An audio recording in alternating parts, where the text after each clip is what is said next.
we're going to be talking about dragon mounts in this episode. Can you guys ride a horse? Have you ever ridden a horse? I did one time in Hacking Hills on a camping trip when I was very young. How was that for you? It was good. My sister was in front of me and her horse just laid down in the middle of the trail, and that was a little concerning. But my experience was perfectly fine.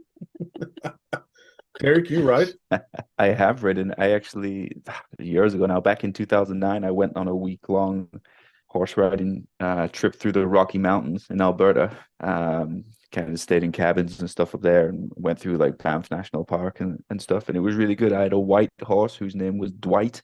And he was so ugly, to be honest. It was the ugliest horse there. And I remember going in, like where we all met the horses, like in the field, they were going to get assigned to us. And everything. I bet I get this ugly ass horse over here that looks like it's not going to make it. And I did. I was assigned to Dwight, the white ugly horse. But he did pretty good. He did pretty good. I didn't get thrown off at any point over the week, but a lot of the other people did. So yeah, but I don't know if I had any skill to ride in the I don't know if it's just like the North American saddles, whatever, different to the British ones. They have like a big horn thing in the middle. Yeah. So if you could just get rid of the reins if they're going too fast and hold on to that.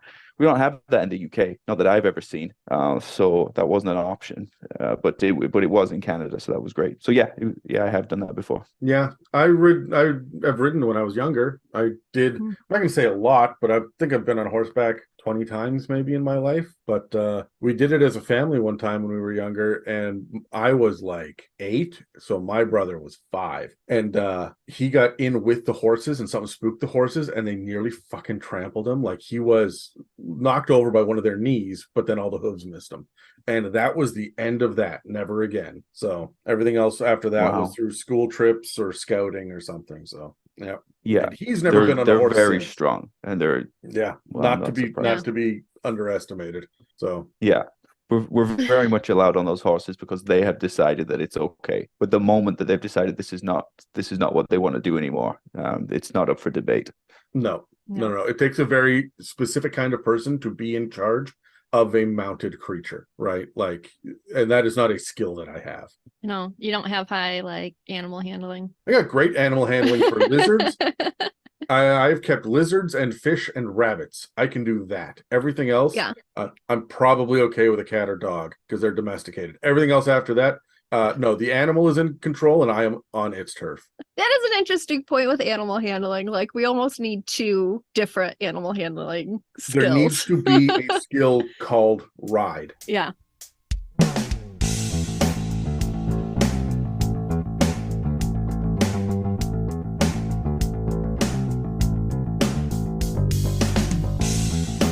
Welcome to the It's a Mimic podcast, where you never know what you're going to get.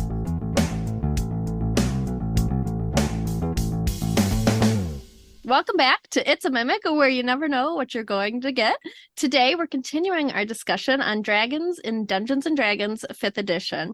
I'm Pepperina, and today with me are Adam and Terry, and this episode is called Draconic Relations Near Civilizations. In this episode of the It's a Mimic podcast, this panel of Dungeon Masters is going to explore 5 dragons and 1 dragon-adjacent monstrosity that all directly impact the daily lives of civilized folk. So, if riding horses plus dragons are Dragonnels, giant eels plus dragons are sea serpents, and lions plus dragons are Liondraques, I want to ask, what other kinds of animal plus dragon mixtures do you guys think we're missing? Do we want to roll for it? Yes, we do. 16. 3. 8. Elephants. Because they're not big enough. Elephants is not bad, actually. Yeah, think about like a war elephant going, but it's a dragon. With a breath weapon through the nose? Ooh, I like that. Yeah. Maybe, I don't know. I like that. And then it could be like a line that sweeps across or something. You'd have a huge area of effect with that. Yeah. As we discovered on the Loxodon episode, did you guys know that an elephant has a prehensile penis and it can actually scratch its belly with it? Interesting. Yep. Can use it An like elephant a finger. does? Yep. That's what we learned on the Loxodon episode. God yeah. Or can use it like a finger. Yeah. Interesting. Okay. Interesting. I'm going to have to Google I typically later. use my fingers like a penis. Anyway. The one that I want to see is a dragon spider. You talked over my joke, Pepperina, and now we might not remove it. Now it might be stuck in the episode, this joke. My dragon creature would be a spider, some sort of spider dragon, something in the Underdark that critters like skitters along the ceiling and up walls and can do like a web breath, right? So that it like an area suddenly becomes difficult terrain, or you are restrained or in there, right? And then probably some sort of poison bite. Quick editor's note: we actually ended up getting a spider dragon in Vecna, Eve of Ruin, but this episode was recorded a long time before that came out, and it has been sitting here waiting in the wings. So don't come at us in the comments. Yes, we know it exists, and yes, it is fucking awesome. Oh, nasty. Yeah. Nasty. I mean, we have the sea serpent, right, which is like the sea dwelling snake. We also have river serpents as well in D&D, but I still like this snake idea. I feel like there should be some land snake dragon variants. Yeah, some sort of like some worm of some sort. Yeah, I mean, we have like the purple worm, but it's not the same. It's different. There's got to be something. But I'd probably stick with something snaky. I like that, especially put it in like a swamp area and it's up in the trees and shit. Yeah, that's right. Okay, well, I want to get into the dragons now, so let's get the info break out of the way. We have previously covered quite a bit in our discussion on Dragons in 5th edition. For all those episodes and more, you can follow or subscribe on Spotify, Apple Podcasts, YouTube, and dozens of other podcast apps. And if you'd like to support us, you can donate through the website, check our store, or join our Patreon and get access to other episodes and series. If you'd like to pay for some ad space on It's a Mimic, or just shout out to a friend, please reach out to us through our email and website that are listed in the show notes below. This is the second episode this week, and that means that I don't have a regular update to give, but what I do have is a few shout-outs to give. Since we've been having little technical difficulties and having a few hiccups over here, we've had a few new patrons, and I just want to say thank you very much to David, Alan, James, Gerald, and Garland. Thank you so much for supporting us, and make sure if you're not already on our Patreon Discord to come check it out. There's always some kind of insanity going on. But for now, let's get back to the episode. Are we gonna roll for initiative to see who's talking first? Yeah. Okay. Alrighty. Let's and I got roll. a 3 again. I got a 7, so I'm one worse. I got a 16 again. This is a sad episode. This is a sad, depressing episode. Well, see, I'm using my fancy dice that have a dragon inside of them for the dragon episode. So, well, all right, that's my problem. You got to get dragony dice for the dragon Oh. episodes. That's the trick. That's sure. Yeah. All right. Well, I don't know if I'll ever talking- buy more dice. I feel like No? I've maxed out on that. I am dice. dice gift only. I can never spend another cent unless it's some sort of Done. really funky weird die that's like, this would be great for when people need to roll a critical, right, on a crit table or something, or they need to do a specific kind of like, here are the black dice for death saves and they'll get skulls on them or something. Then maybe, but Mhm. no, generally speaking, I will never buy more dice. I mean, I got these at Gen Con, and I just feel like you have to buy dice at Gen Con. Okay, well, that's a real, yes, that is a good Yeah. Right. Yeah. Yeah. I And it's a also have a souvenir. set of dice that are bouncy balls. They're made out of like Super Ball material, Jesus. and you roll them and they go fucking everywhere. That's a prank. Right. So that's Yeah. annoying. You immediately lose one the second you open it. But they're good for chaotic characters, which are all of my characters. Okay, Dragonnels. Back on topic. So we get 3 different types of Dragonnels, so I will talk about all of those. All Dragonnels are related on our 3 base types of dragons: chromatic, metallic, and gem. So we have a neutral, evil, and good. They resemble their dragon cousins in appearance, though they're not spot on. And their intelligence is enough to understand languages, but lack the ability to speak them. So they're not like as smart as your typical dragon. They are driven by food, though they can be somewhat picky eaters. And in the wild, they are known to play with their food before eating it. By playing with, I mean like picking it apart piece by piece. as it lives before they officially kill it. It is possible to ride a Dragonnel. However, to do so, you need to have raised it from an egg, in which case it will be radically loyal to its rider. If you were to try to just saddle up an adult in the wild, however, this would not end very well for you. They make great mounts, and per the DM's discretion, can be summoned with a Find Greater Steed spell. They are known for their flyby tactics in battles, swooping in and out of a battle before your players even know what happened. So looking at the neutral stats, which I'm going to use as like our base stat block for these, they're large dragons. They are a CR of 2. Their AC is a 13, and they have an average HP of 58. They have a 30-foot walking speed and a 60-foot flying speed. Strength is the highest stat with a +3, Dex a +2, and Con and Wisdom both get a +1. Charisma is at a 0, and Intelligence is a -1. They get a +3 to Perception and have Blind Sight of 30 feet and Dark Vision of 120 feet. They can understand Draconic and Common, but as noted before, can't speak it. They get the flyby ability, which means they don't provoke opportunity attacks when flying by an enemy. They can do a multi-attack with 2 rend attacks, which is a +5 to hit and does 2d6 +3 slashing damage. So the evil Dragonnels that we get are called Dragon Army Dragonnels and come from the volcanic mountains surrounding Sanction. As you can imagine with the volcanic Dragonnels, they closely resemble red dragons, not just in color and shape, but also temperament, as they are often cruel and selfish. They cannot, however, breathe fire like red dragons do. They are imbued with fire, though, with teeth and claws that glow with the burn of embers. The dragon armies train these specific Dragonnels to be their trusted mounts in war. Now, comparing their stats, they're very similar to the neutral version. However, there are a few changes.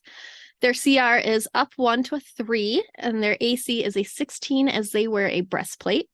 HP, speeds, stats, skills, and senses and languages all stay the same, but they do get resistance to fire as they live in a volcano.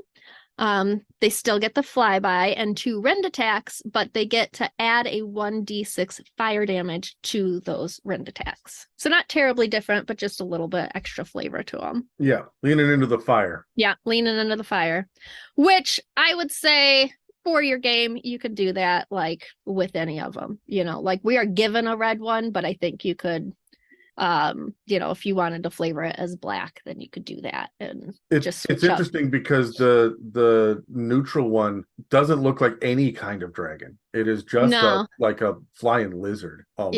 Yeah.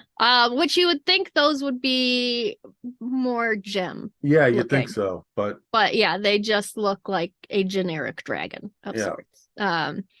So I would also say, as a DM, if you wanted to flavor those as the gem dragons, go for it. I give you permission. Thanks, Pep. All right, the good Dragonnels we are given are called Wasteland Dragonnels and come from the wastelands of Anzelon. Is that how you say that? Anzelon? Ancelon, yep. Ancelon, and resemble copper dragons the closest. They are graceful, playful, and fast, but even though they are considered good, they will defend their territory by flying by and spitting acid at foes. Comparing them to the neutral and evil, they are a CR3 like the evil. Their AC is a 13 like the neutral. However, they get more HP than either with an average of 65. Their stats are all the same except for Dex is a +3. However, their speed remains the same. And it specifically mentions that they're fast. So I would think that that would get bumped a little bit, but I didn't see that. Skills, senses, and languages are all the same. And instead of fire resistance, like the evil ones, they get acid resistance. They keep their flyby tactics and multi-attack. And like the neutral, they only get the 2d6 +3 slashing damage with no bonus like the evil Dragonnels. But unlike either of the previous, they get a second attack option. And now with Acid Spit, the Dragonnel can use a ranged attack with a +5 to hit. And it has a 60-foot range and does 5d6 +3 acid damage. Is this because, do you think, okay, I know Fizzbands came out first and has that note in it that says, you can use Find Greater Steed. But do you think that the good ones are beefier because they expect the players to have them as mounts? Yeah, I mean, that makes sense. It would either be good or neutral that they'd have. Yeah, but And and your then baddies would have the evils yeah, traditionally. and if you're going to have like a pet dragon mount, then you're going to Mhm. want it to be able to have some sort of breath weapon and so on and so forth, right? Yeah. Otherwise, what's the point? Yeah, it needs to take 2 or 3 hits. It can't be if it has the hit points of a riding horse or a war horse, it'd probably get taken out the first round. That's So true. it needs to be a bit beefier. All right. Well, let's roll some more dice and ask some questions. 8. 7 again. 16 again. Jesus, Peps. Wow, is that 3 16s in a row? Yeah. All right. Nice. Role playing. I mean, they don't speak, but they are said to be very loyal. So I would definitely role play them like a dog almost, to their rider. They would be very loyal. They would be right next to them. They would be protective. There would be a huge connection between that rider and that Dragonnel because you have to raise it from an egg to be able to have that connection. So it would be a very, very close. Right. So I would definitely lean on that. Like it's this rider's best friend. Like they almost like I would think like a officer's dog. Yeah, like a canine unit or even like a knight and its steed, right? Yeah. Right. Like it would be that kind of connection. So I would lean very heavily in that and how it acts towards its rider versus anybody else that wouldn't necessarily care. Fair. Yeah. Yeah. Me next with an 8, I think. I agree completely with that, and I think I would like to build on that idea in that they're intelligent enough that they would certainly have loyalty, but then they're intelligent enough that they would also probably have their own basic ideals and flaws. So perhaps their loyalty to their rider is their ideal, but their flaw may be that they're loyal to a fault. Sometimes you see this with dogs. My dog has this awful habit of chasing coyotes into the woods, where ultimately they plan on ambushing her, which she's doing it out of protection. So maybe they'll even if you tell them to wait, maybe they won't wait. Maybe they'll try and stay with the rider all the time, and so that makes for more interesting role playing, and where it's a simpler creature, but you can just lean into 2 or 3 elements of its personality and exaggerate them, and it will make for a much stronger connection with the party. Yeah, I agree with you. You got to have it so it's you have the 2 versions, like the playful copper dragon, but also this has been trained for war, right? So like I'm sure it has a business mode to it, right? Yeah, like immediately you'll see it like snap into there's danger. I have to protect. When I was thinking about role playing for these guys, I was thinking not about them themselves, but about how fearful that other people would be of them, especially if they're not used to seeing dragon mounts. And then I ended up coming up with a side quest. The party needs a MacGuffin. The MacGuffin is on the body of a rider on a Dragonnel. However, I'm thinking most Dragonnel riders probably strap in somehow, at least like into the stirrups, so they're not going to fall when the Dragonnel's doing like upside down maneuvers and whatnot. So now imagine that you need the item that's in like the saddle bag or is on the backpack of a guy who is killed on the back of a Dragonnel, but the Dragonnel lives and escapes. And so now you have to hunt this thing down, and it is so protective of the rider on its back, even though the rider is dead. And so you've got to, I would do this at low level. Like this is a tier 1 party that has to go up against an evil one, right? And everyone else who's gone to try to go get this MacGuffin is either killed or comes back with these horrible like burn scars, like the rending flesh with the fire that's cauterized them open. So they're all like fucked up looking war veterans that are like, yeah, we tried to rescue, we tried to get it back, but there's no way, it's impossible. And then the party's got to go do it. Yeah, I love it. I love that type of chaos. Yeah. Be great, especially if they've, for whatever reason, got even a little bit of an attachment to this particular Dragonnel, or even just the idea of Dragonnels, right? Where it'd be like, for them, it'd be like you have to kill a dog that's running away from you. They probably would not be comfortable with that. So Mhm. it strongly encourages them to take another approach other than just try and kill it as it's running away. Like you call it the whining Dragonnel, like that's what all the locals call it, because it doesn't roar, it doesn't scream, it's whining because it knows that its rider is hurt. It can Right. smell the problem, but it can't do anything about it, right? And so it's Right. actually like whimpering and whining like a hurt puppy. Mhm. No one can see your pouch cups. I know. That made me sad. All right. Let's move on to exploration. So these can be wild. They're not all domesticated, which makes me wonder what a wild Dragonnel's lair is versus like a domesticated one, which would be kept somewhere, right? Stables, I guess. Yeah, like you would have to have some sort of area in your city or whatever to keep your Dragonnel. So I wonder like what the difference in the layers would be versus domestic versus wild. I would imagine the wild, because it says specifically that they play with their food and they can be picky, would have a lot of like half-eaten things laying around. Like that would be a good clue that something is in here. Yeah, I don't think they would necessarily finish every meal. They would just sort of get bored with it Their very intelligence, easily. their intelligence is a -1, right? Yeah. They're smart as the dumb guy in the village, right? Yeah. So Right. when you think about the layers and whatnot, they would have, I'm not going to say super strategic, but they would know like up high is better, or we want to. I would have a hidden entrance to it that would be impossible to see from the ground level, or shit like that. Like they're smarter than ravens. Yeah. Well, and they're smart enough to use like flyby tactics, so they would have Yeah. an understanding of tactics in some way. Do you think At that they're least. just like underdeveloped dragons? Like they still have like multiple layers, right? But each one is just kind of a messy nest more than anything else. Yeah, like I don't know. I think their like collection of things would again just be like meals they didn't finish. Like I don't know. There was nothing in there saying they necessarily hoard things or have a favorite thing other than they are driven by food. So yeah, I would see it more being a nest than like a setup lair like dragons do, where they have traps and areas and things carved out. I think it may be a nest that moves as well. I think I would lean more into the wild horse side of it than the dragon side of it, and that they're probably going to roam. They may go in herds. They may have a temporary point where they settle. An exploration clue would be that there's bones and half-eaten meals, and they're probably doing some sort of natural cover, but I don't think they would stay there permanently.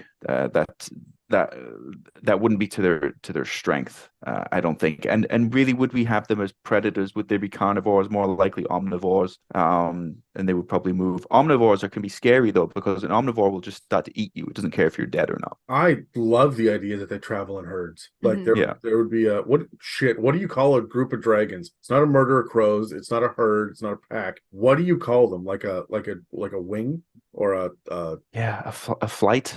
I don't know. A breath of dragons. Like what do you think they would call Dragonnels? A breath of dragons is good. I like that one. Yeah, I like that. Terry, what did you have for exploration? For exploration, I kind of cut in there, but that was my point, was that their nest would be, they would roam. I think they would make temporary nests.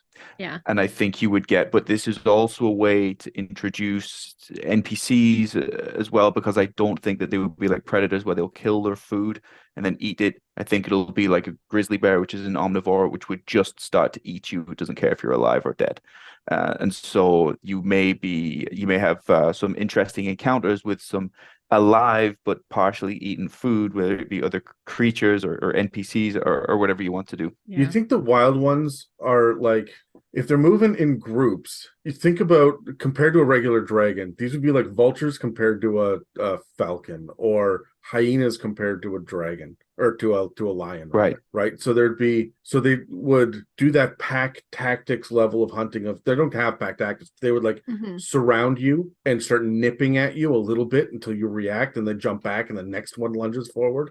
until you fall down, and then they all just descend upon you. Like Dragonnels can be fucking scary. They'd make it like a game. Yeah. Yeah. They're And this is smart an enough to interesting do it. way to play with. Yeah, definitely. And it's an interesting way to play with specific players. We say we play with all of them, play with each of them. So the small races, if you're a gnome, they're going to be picking at you. Don't go too far away from the party because you're the obvious target here. So it's or any of the smaller pets, anything like that. Yeah. That's really cool. I like these guys now as being a little bit more wild. That's fun. My big thing was I was thinking about the hordes, and I'm thinking about the domestic ones. I think that they would have it's not necessarily a natural instinct the way that wild dogs don't have toys the way that domesticated dogs do.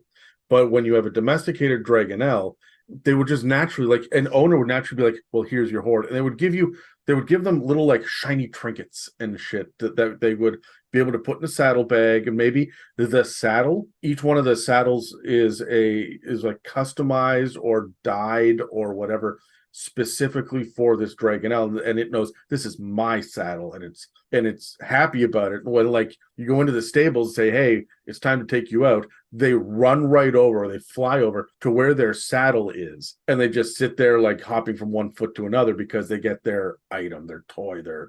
And that would be kind of like, hey, I got you another thing for your horde, and it's like a treat that's inside some sort of metal container. So they gotta like rip the metal open and shit, right? Like think about how your cat has so many toys, right? Would that be the parable for for Dragonnel's horde, right? That it's like the owner actually facilitating this. I would also add to that something that belonged to the owner. Like we have 2 couches, we have 2 chairs. My dog will lay on wherever my hoodie is at. Oh yeah? Like if there is a piece of clothing or a blanket that I use, like he will lay on that thing that is mine. He could lay anywhere else in the house, but he will lay on my hoodie that is like there. So I would add a blanket or a piece of clothing or something that reminds them of their owner. A riding cloak, something. Yeah. Right? Like something that smells like them and reminds them, because they are that level of loyal. Your dog must love you. Do you ever catch your dog just staring at you? Like you look up and you're like, you don't know how long your dog has been staring, but they're just staring you down from across the room. Apparently that means they like you. He has like a chair that he sits on, and like I'll sit and drink my coffee in the morning, and he'll just sit on his chair and stare at me like stare at you. Yeah. Like we're having a conversation over coffee. He just sits on. They used to be my good chairs I never let the kids sit on, and now it's the dog's chair. I don't have a dog, so like relate. I'm going entirely off of what I see other people. I have geckos, and let me tell you, when all 3 of my geckos and all 3 tanks are staring at me at the same time, it's fucking intimidating. Yeah, my snake only stares at me when it's time for him to eat. So. Yeah. Right. Okay. Yeah, like what is the reason that you're suddenly so interesting to this snake? Yeah, it's not good. It's never good. All right, speaking of that, let's get into combat. Yeah, I mean, definitely you got to lean into the flyby tactics. Like that's their one thing. So it's going to be hard to hit them because you're not going to get opportunity attacks. They are just going to be they're almost never going to land. They're never going to be on the ground to like stand and go face to face with. They are just going to be swooping by you. So unless you have something ranged that you can hit a flying object with, they're going to be very difficult to hit. Yeah, agreed. Absolutely. Yeah, I don't think that they would stay still either. I think the dynamic part of this encounter is going to be that unless you're an easy target for food, they really don't want to be near you, especially if you're attacking them. I think they will keep trying to get away, as if you were trying to chase a herd of horses, and that herd will stay just a little bit out of your way all the time. You might catch up to it every now and again and get a swing in, but it's going to keep moving. So the constant movement means that it could be a good theater of the mind encounter. It also means that you could zoom out a little bit, and you could play this over the course of a day or an afternoon. So it's not going round by round. It's okay, you continue to chase the herd. It takes you an hour again to catch up with it. Some skill checks for getting across the terrain. It's constitution checks for exhaustion. But I think you could zoom out on this encounter and make it really fun, like it's happening over a longer period of time. So my big thing about the combat with this is I got to look at the evil ones, right? Because as a dungeon master, that's who I'm playing more than anybody else, right? Like the neutral ones might be wild, but I'm probably playing evil Dragonnels, especially in combat. So I'm looking at the fact that they've got this fire damage. Like you're supposed to be in there biting and rending with the claws and getting like right in there to do melee combat with the players, but you have flyby, right? And I know that this has been an ongoing joke in Dragon episodes, but this is absolutely when I would pick someone up and grapple them and start flying upwards, biting and hitting with other claws as you continue to fly upwards, because they can't break the grapple and they can't kill you, because if they kill you, they plummet to the earth, right? So Carrie looked so validated when you were saying I love it. Yeah, thank you for validating me. Yeah. Like this is for anybody on the internet that never validated me. Now's your moment. Sorry, Adam, go on. I was just gonna complain. We're on episode what? I think you have the right to complain, Terry. No, I just think as much as we talk I've been about doing this for years, so I think that it's been like you got to take them up and up and up and fight and grapple and bite and make it so that they can't let go, and then you let go of them, right? That the drop should be the kill move, not the first, or second round.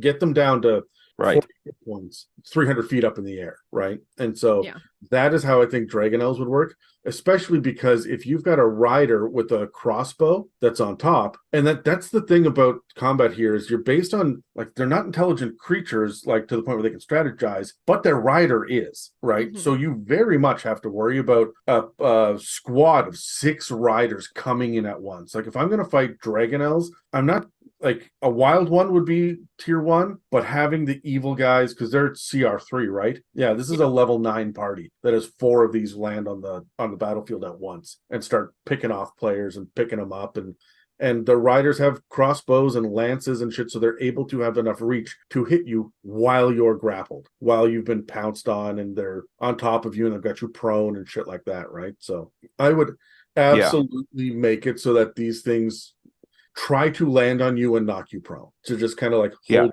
I love this. I love it because think all of the planning, when it comes to the planning for the encounter, is all about how do we kill these things naturally, if it's a combat encounter that the party's prepping for.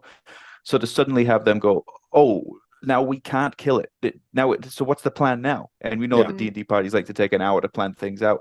And all of a sudden, their entire goal has changed. And now they're thinking on the fly. And it's not only that the person who's grappled can't kill it, nobody in the party can kill. And that's only one. This might be happening to multiple players at the same time. Yeah. The other thing, too, with the flyby attack is when you've got multiple creatures that are coming in a squad, they might all target the same guy. The paladin is sitting there as the leader with this gleaming sword and shield and breastplate. They're going to come by one at a time. First one hits you, flyby attack. Second one hits you, flyby attack. Third one hits you, flyby attack, right? Like, they're going to target you and down you go. And it's not just the one you got to worry about. It's the strategy coming in. And while they're doing it, their rider is taking pot shots at everybody else, right? So there's one person getting absolutely fucked up by these attacks. Like, these things are actually low-key way deadlier than I think a CR3 if your DM knows how to play them right. Yeah. Right, correct. You also, something that's often missed in the pick them up and drop them tactic, is that when you do drop them, you then also get an attack of opportunity because they're trying to leave your melee range. So don't forget that. It's there for you with your reaction. I think if they break the grapple, then they're purposefully moving away, right? Like, that's the thing, is it has to be their choice, right? If you drop them, okay, yeah, if you drop them, it doesn't count. But they're like, haha, fuck you, I get away. You're like, all right, well, you're outside of my threatened range. Boom, one more slap on the way down. Sure. Yeah, nice. All right, on to the next one. Who is up next? That'd be me. I think it was me. No, you had a 3 twice in a row. Okay, go ahead, Adam. Yeah. That brings us to the lion standard weekend for me. So that brings us to the Liondrake. And I have to say, when I first ran across this, I thought this was the absolute weakest fucking entry in all of Fizzbands. There are 2 paragraphs that pretty much just describe what an animal is. And then just a very basic stat block there with only one interesting thing on it. But let me tell you why these slowly grew on me. First of all, my complaint. These are not drakes. They're not drakes at all. Drakes don't have wings. These things have wings. It drives me up the fucking wall. In this case, this is like the more general public version of the word drake, which just means small dragon. But it annoys me. So we've got the body and head of a lion, except it's got a long neck, like a proportional dragon's neck is to the body, and then on the end of it is a lion's head. But you also get brass dragon wings. These things are solitary, they're territorial, and they're ferocious. Think about a lion, but like a solo lion, not one moving in a pride. There are rumors that lion drakes like to prey upon humanoids, but they actually don't seem to care one way or the other. They're just hyper-territorial and incredibly good hunters, which means very few people survive encounters with them. There's just all of these rumors, and everyone's terrified of them. As far as tactics go, think about how a hostile flying lion with a horrifying roar would act, and you've pretty much summed up what makes a Liondrake special. That's pretty much all we get. The only thing that stood out to me is that they've got very well-established territories, and the territories will be large because these guys have some decent movement to them, and they're apex predators. They're not scavengers at all. So you are going to have civilizations that butt up against their territories or that overlap or roads go through. So these guys are actually really going to be a problem for livestock and herds of sheep and whatnot, and also people traveling. So this is really on the fringes of society. As far as the stat block goes, we end up with a large monstrosity that's typically neutral, which is interesting, despite the fact that they are incredibly successful hunters, and humanoids are fair game. Their AC is 16. They've got 14 D10 plus 42 hit points, which is nothing to sneeze at considering that they are CR 7. They got a movement speed of 40 for walking and 60 feet for flying. And then you've got pretty much what you would expect on a stat block. Their strength, dex, and con are all in the high teens. Intelligence is at a -2 modifier, and wisdom and charisma are both sitting at happy 12s. So their only bonus to a skill is their perception goes up, and it's because they're good hunters. That gives them a passive perception of 17, plus they have dark vision of 60 feet. The only language they speak is Draconic, which is interesting. They do speak. Their intelligence is low enough, higher than a hill giant, higher than an ogre, but it's not good, right? But they can speak. Yeah. When it comes to their multi-attack, you got 1 bite and 2 claws. We pretty much know how this goes at this point, except with the bite, which does more damage than the claws. You not only do piercing damage, you also force a DC 15 strength save, or the target gets knocked prone. So there is that. You don't get an actual pounce, but you should be over top and on top of characters. If you bite first, then you should have advantage most of the time on your next 2 claw attacks. If you don't use any of those, there is a blood-chilling roar. This is the only thing that really, this is why the rumors are intense. This is why it's so scary. This recharges on a 4 to 6, which means it's going to be able to do it about 50% of the time. And it lets out a terrifying roar audible out to 300 feet. That doesn't mean that's its range. The range is only 30 feet, but you can hear it 300 feet away, and it's blood chilling. It's going to terrify people. And the idea here is that you have to succeed on a DC 14 wisdom save, or you're frightened for 1 minute. Now, you do get to repeat your saves at the end of your turn, and if you succeed, then you're immune for 24 hours. All that regular shit that we see in stat blocks that I hate. But if you fail to save by 5 or more, you're also paralyzed. And the paralyzed part is what's nasty. For those of you that don't remember, a paralyzed creature is incapacitated, which means you cannot take actions or reactions. You're already frightened, so you cannot move towards the creature. And you automatically fail strength. You automatically fail strength and dex saving throws. Attack rolls against you have advantage, and if they hit, it's a critical hit. So this is a big deal. The Liondrake is absolutely going to fuck people up. They're not doing a ton of damage when you look at the 2d10 plus 4 or the 2d6 plus 4 for the bite and the claws. But the moment that you start having advantage and criticals and everything else, this thing becomes incredibly effective at taking out squishy characters. Mm-hmm. And because it's a monstrosity and it's got the wisdom and charisma, it's going to go for the kill. It's going to want to make sure that you are not just unconscious at 0 hit points, but it will keep on hitting you. Because with the bite, claw, they can take out your death saves in 1 round. Yeah. So this thing is a low-key player killer for low levels. And the stat block is fairly unassuming. You as a dungeon master might not realize that coming into it. So that's what I have in the Liondrake. All right. Well, let's roll again. Yes. I really like this one, Adam. 18. 9. A whopping 4. Thanks, Okay. Terry. Wow. I thought Me I was going to first. get a 16 again because I was like right next to it, but it's a 9. All right, Terry, what do we have for role playing? How would you role play a lion? Oh, yeah. I love these type. I'm going to lean into the big cat predator type for role playing here, which means that it's going to be difficult to get something out of this Liondrake. It is clearly a hunter. It has a purpose of why it's there. Don't expect much conversation from it. You're not going to be able to read a lot of its emotions. I mean, of course, you get to do your insight checks and stuff, but that's not mind reading. I would just tell you what changes about how they're acting. But as far as role playing, it's not going to be like a lot of conversation or anything. I think the challenge is going to come in that they're very difficult to read. So even like they may follow you for a little bit. They kind of look like cougars, I guess. It's the lioness one on the side. That's what like cougars will do in North America. They'll follow you for a long time, and they may follow you like completely visibly. They're not Like, bothered. They're just deciding from what bar to bar trying to pick you up. Like it's crazy. Mhm. they just might follow you, and then okay, keep moving. Okay, but now it's getting dark, and now you're tired, and now what, right? And now somebody's got to go and do something. So I think I would do it that way. So for the role playing is just it's very difficult to get anything out of them. It's very difficult to even know if they're interested in you because they're curious or if they're planning on eating you later. Anyway, yeah, they'd be difficult to read, and I think you can make a longer encounter out of it over the course of a day because it's not like you're going to be having it back and forth like it's a copper dragon. So that was my point. All right. Was I next? That's you, I think Peps. so. All right. I like the rumors that these have a lot of like rumors surrounding them that make them seem like they're worse than they are, and they're already pretty bad. So like, how bad are those rumors? I also would like to play with the 300-foot blood chilling roar. As a hunter, I've been in the woods and heard like coyotes in the distance, and it is a terrifying feeling of knowing you are in the woods with that, and it's dark and you can't see them.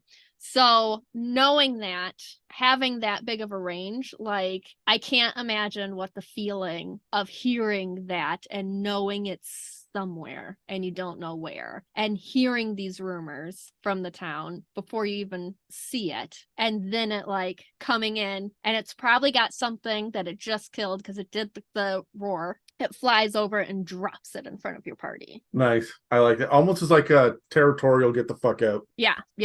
Like it sees you, like it's doing this, and then it flies off. It sees you. Oh, fuck no, you're in my area. Yeah. So have you guys ever heard an actual mountain lion scream, like a cougar screech in the fucking woods? No. That is No, I've never heard that. No. Holy Just shit. coyotes. It Yeah. it is blood curdling. Like you will absolutely shit your pants.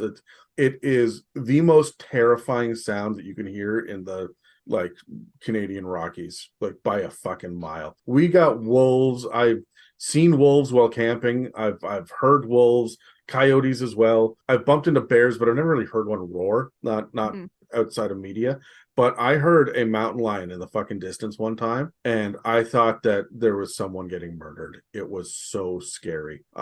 Almost like if it wouldn't have taken 45 minutes to pack up and get out, like if it had been a 5-minute pack up, I would have left. It was absolutely terrifying. So I get that Yeah. scream. And that's the thing, like as humans, I feel like we have this like thing where we think we're the biggest predators, like we think we're the biggest and best, and then you're out in their territory and you hear them and you get reminded real fucking quick that you are not, like you are not the biggest baddest thing in these woods. We're the apex predator for 3 reasons. One is that we have advanced tactics and we have multiple people. 2 is the fact that we are persistent and have endurance, and not only can we outlast just about every animal as far as running and whatnot, but we'll also come back the next day. And finally, we use tools, right? When you are alone camping, if you don't have a gun, you don't have the tools to fight one of these things, like a cougar, right? If you don't have magic, you don't have the tools to fight a Liondrake.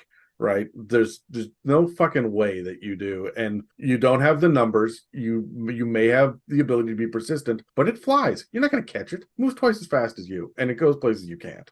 So yeah, terrifying. Anyway, I got way off topic. For role playing. So here, follow me on this one. The two most, in my opinion, or from my experience, the two most common things that you would see on heraldry, the two most common animals, will be lions and drakes. This thing can communicate. I love the idea of a kingdom giving it. You know how there's like in medieval Europe, there'd be like the king's woods where no one is allowed to go hunt. Only the king can go in there in its protected region.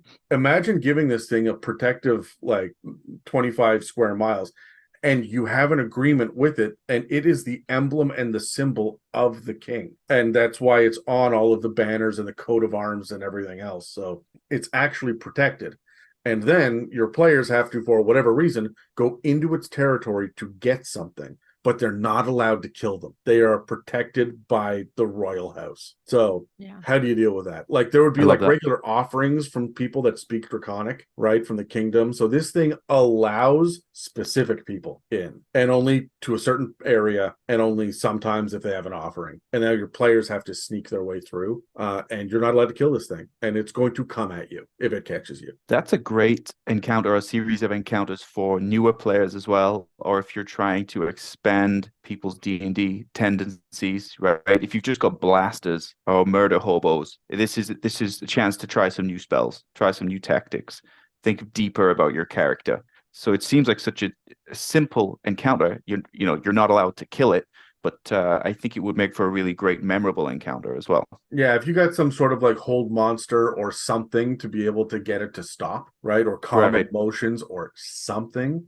but you have to get it to succeed. And maybe this thing is going to succeed every once in a while. So like your guys has got to sit there and take hits and run around and maybe use a net, or like the fucking worst thing in the entire game is the net. So like this would really make your guys have to strategize, not just their spells that they're choosing, but also their battle tactics. Yeah. I like it. I mean, they could even try to, like, because it speaks, go in with a offering and say, like, how do you reason with a lion and say, like, here's this, but I need more from you. I need to go over here. Like, a lion's gonna say fuck off. Like, like, how do you reason with that lion? Yeah. If you have, because you'll have a player that speaks Draconic that can talk to it. So just thinking about all that, of them like, will speak Draconic. They for will some all reason. speak Draconic. all of your 19-year-old adventurers that have never left their hometown before will all speak the language of the dragons. Yeah, of course. Yeah, it's taught in school like a foreign language. That's another fun plot. What if the kingdom loves it and they need it and it's their emblem and it's sick? Someone has to go in and give it medicine. If it has a thorn in its paw and somebody has to come pull it out. Yeah, like that's kind of my inspiration on this. But like, this thing is sick and temperamental. It's going to fight anything, but it doesn't have like good movement. And you've got to feed it this one particular piece of meat that had, the herbs that have been rubbed on top of it or whatever, right? So that it's got to eat the freaking medicine to get better. And hopefully the last guy we sent in came back with the meat, but missing an arm, right? So now we're sending in the party. Yeah. Maybe this is the punishment for after your murder hobos have committed a crime within the town. Instead of jail time, you guys have to do this. This is your sentence. Yeah, I think that would work. Oh, I like it. My group pretty well. I feel, yeah, that's good. I've got the worst murder hobos right now, so this is the perfect thing for them. They've leveled up a bit recently. Everybody's happy with their new powers, and they're starting to feel like they don't have to be held accountable for anything anymore. They're like, oh, you didn't know we're the most powerful people. You find out who people really are when you give them fictional power over other humans, is what I've noticed. Absolute power corrupts absolutely. It's Yeah. and quickly like, oh my God, like they're all about reason and let's talk our way out of it when they know that they can't win. As soon as they know that they could kill everybody in the room as whenever they want, they're quick to They just exercise that do. power. Yeah. I don't know. My party Yeah. is just that all the time. Like, and we're going to start a new thing, but I've played with them in the past, and like we are those, like, we have more confidence than we should players, and we'll just go in and kill everything and just not even ask a single question. Right. So I So can definitely Adam's see type of this, encounter. like, yeah. This is a good encounter to teach some lessons. It always depends on how their week has gone as well. How was your week, guys? Work shit. Okay, so everybody's gonna die today in our game is what I'm hearing. Yeah. All right. I think that was all role play. Okay. So exploration. And I forgot who rolled first. Terry, was that you? Yeah, it's Terry. Okay. Exploration. So it's going to sound combat-y, but I don't mean it to sound combat-y. I'm going to go back to the idea that this is a hunter. And I was talking before about how you can have a longer drawn-out role-play encounter by moving away from this. But I like the idea that the exploration would be that maybe this thing is holding back. It's waiting for you to get tired. You know it's there. It's observing you.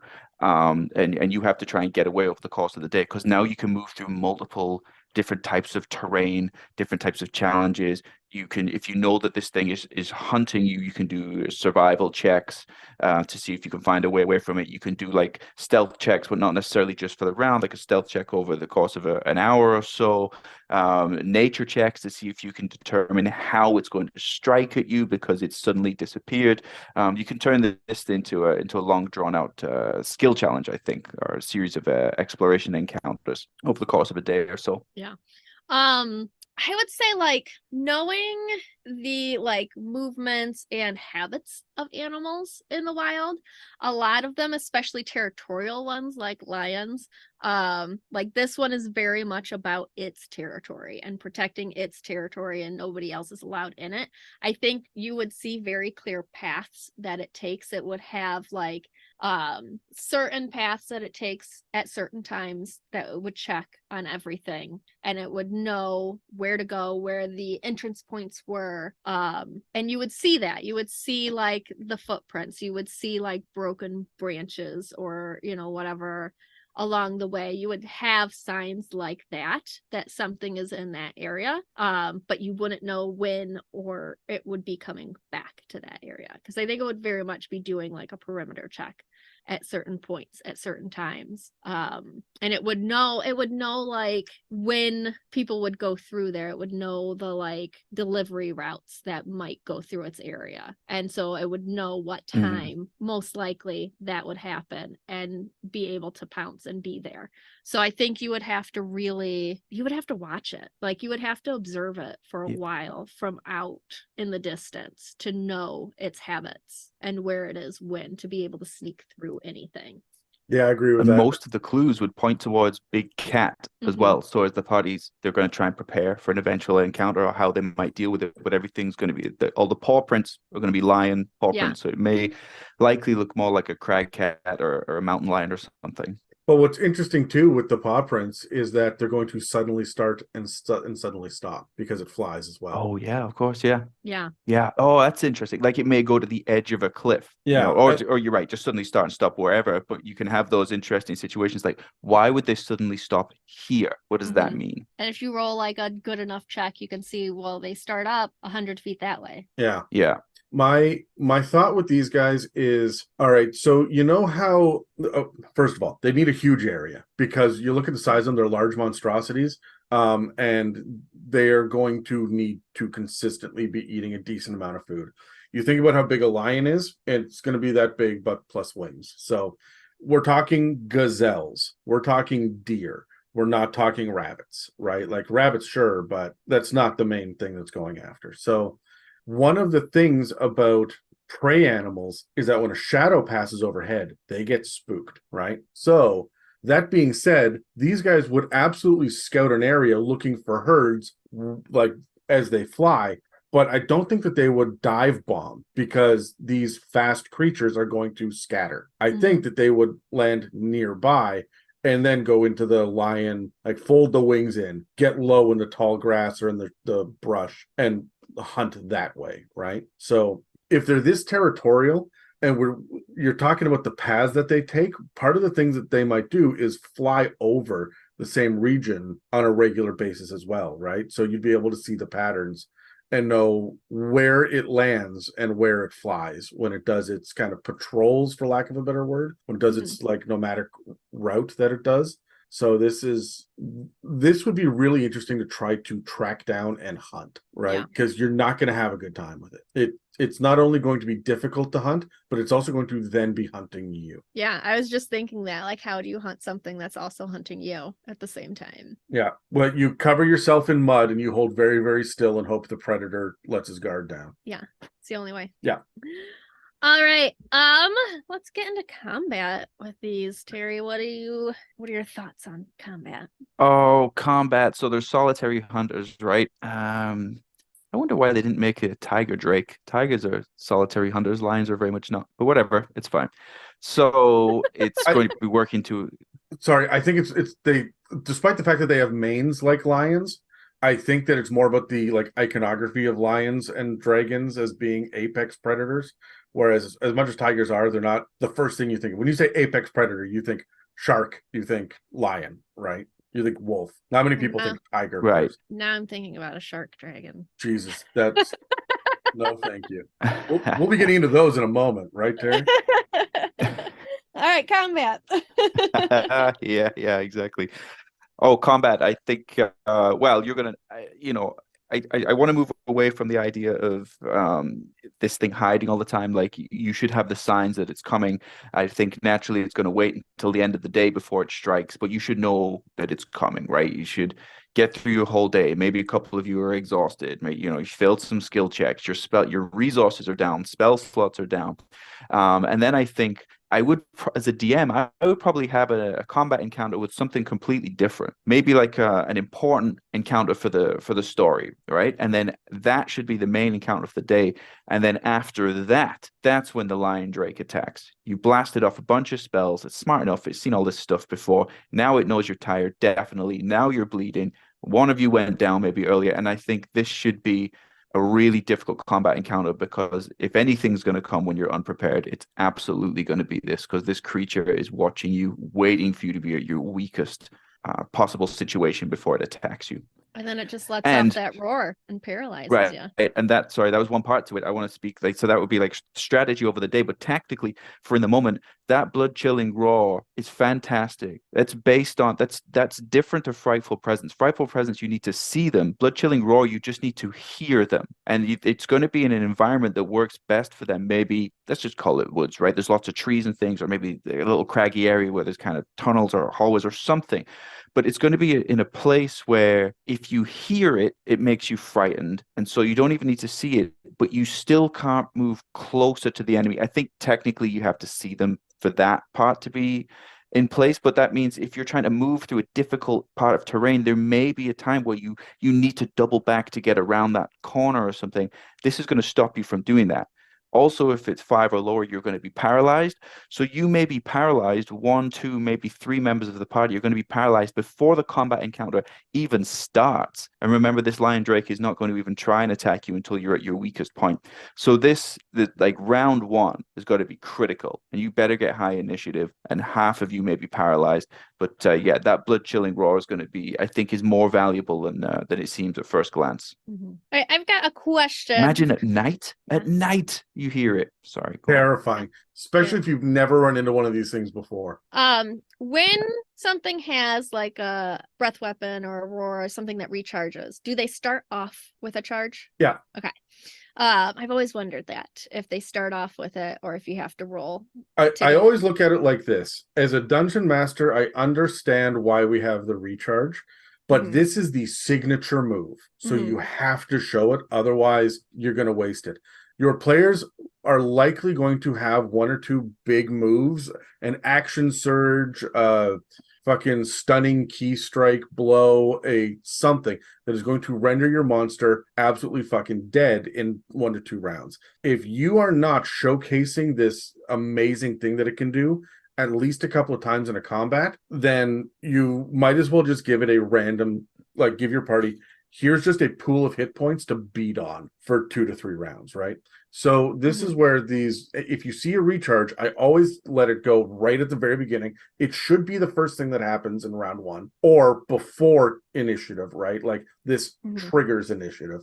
And then that recharge 4 to 6, says to me half of the time it should be able to do this, which means I will actually have it go on round 3 and not, I don't roll for it. It just does it on round 3. After that, I roll for the recharge, right? So that I can get this off a couple times, scare the fuck out of the party. So that's why, yes, that's my answer. I like the idea of, because it can fly 60 feet and this roar is within 30 feet. So it can fly by you, above you, roar, get all of your party down on the ground while it's above you in a 30-foot area, and then fly off, wait to see who is paralyzed, come back and do the pounce, bite, knocked prone, claw, and then fly away because you're paralyzed.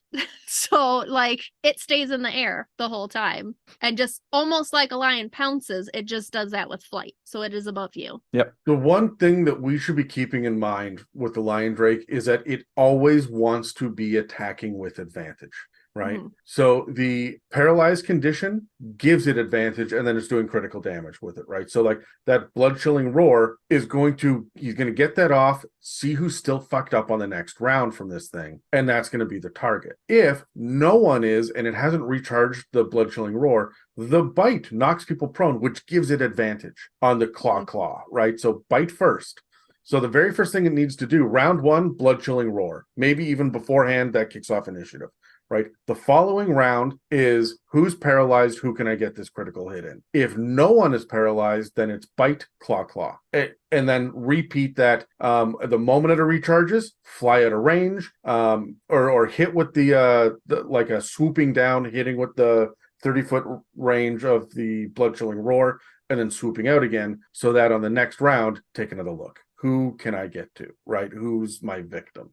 And it's going to very much be stacking up the problem on one player per round over and over and over again, right? So yeah, I think that. Would you guys give them stealth? Like when I think of lions, I think of like we had said, like stealthy, coming up behind you. You can kind of maybe get a glance of them, but then they disappear. They're like down, like in the brush. The fact that they don't have stealth is absolutely insane to me. They should 100% have stealth. And as Terry said, lions travel in prides, like they're not solitary.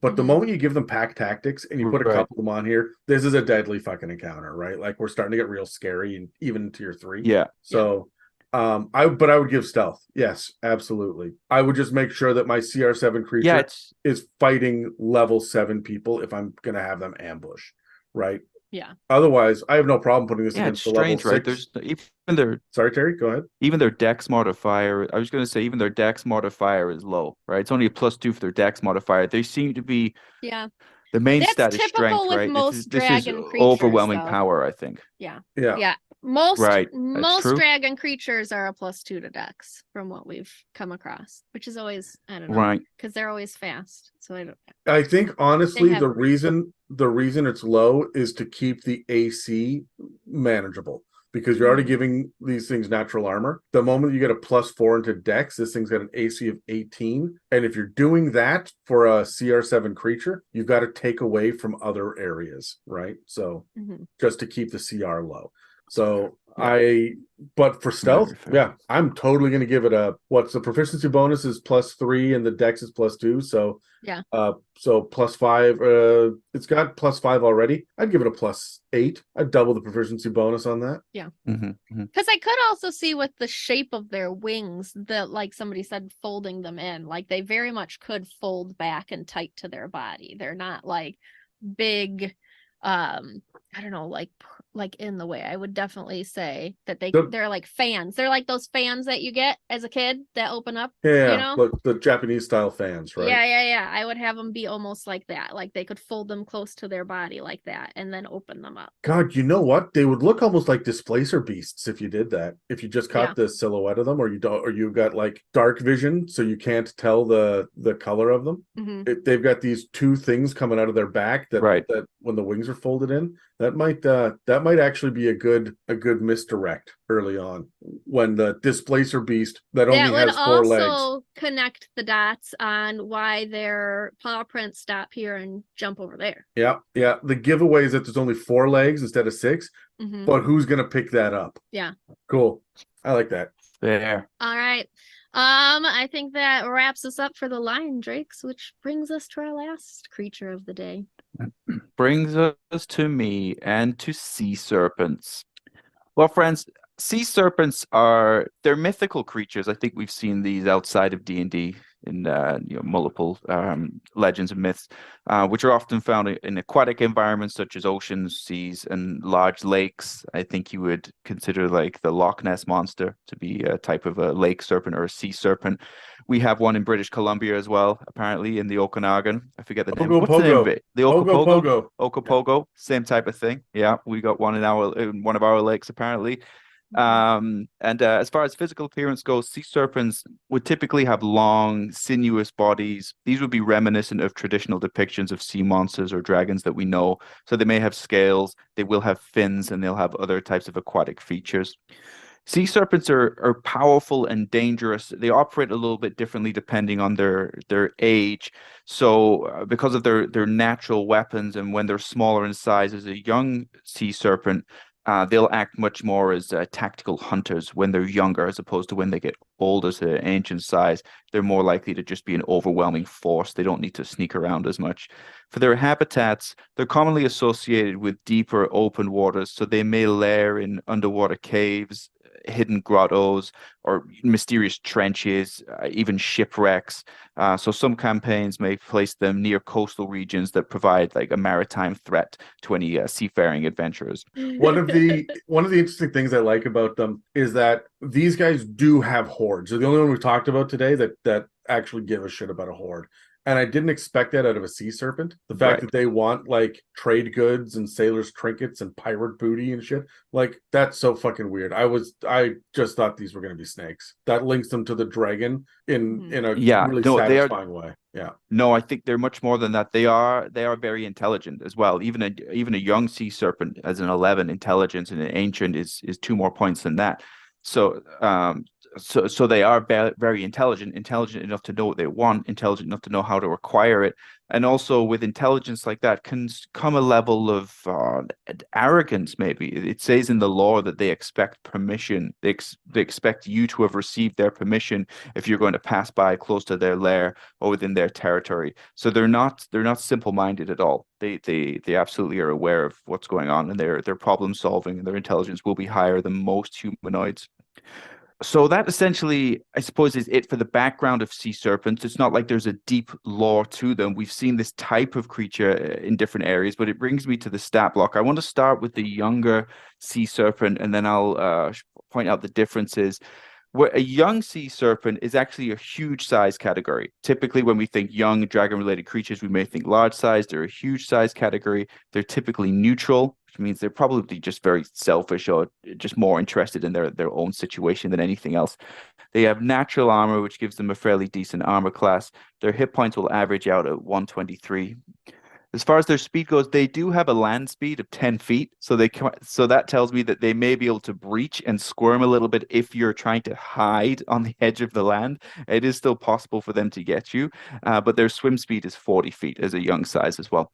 Strength is by far their highest stat at 19. Actually, not too far behind that is their constitution, and then their wisdom and their dexterity, followed by their intelligence and their charisma. They do get a couple of saving throws. We get strength and constitution as a saving throw. Their damage immunities are cold damage, dark vision out to 120 feet, passive perception of 14. As far as languages go, common and draconic. If you're going from the rules as written, we have a challenge rating of 8. This creature is amphibious, which means the sea serpent can breathe air and water. That's interesting to note, actually. So that means if you do get it outside of its environment, if you can trap it on the land because it does have a land speed, it's going to be fine. It can breathe air and water. It's a siege monster, which means it does double damage to objects and structures. That's often missed. So that is your ships, your vessels are objects and structures. As far as its actions goes, it does get a multi-attack, so it'll do one bite attack, and then it will do one constrict or tail attack. So as a bite attack, that's going to give you 2d10 plus 4 piercing damage. Plus, you also get 1d10 cold damage. With its constrict attack, it'll do 4d8 plus 4 bludgeoning damage. If the target is large or smaller, it is considered grappled. It's going to be a DC 15 to escape this, and then the grapple will end if you're able to make that. Its tail attack will do 1d10 plus 4 bludgeoning damage, and that target will also be required to make a DC 15 strength saving throw, or they'll be pushed up to 20 feet away and knocked prone. It's also important to note movements like that where the target is, because you can knock them over edges of ships and that kind of thing.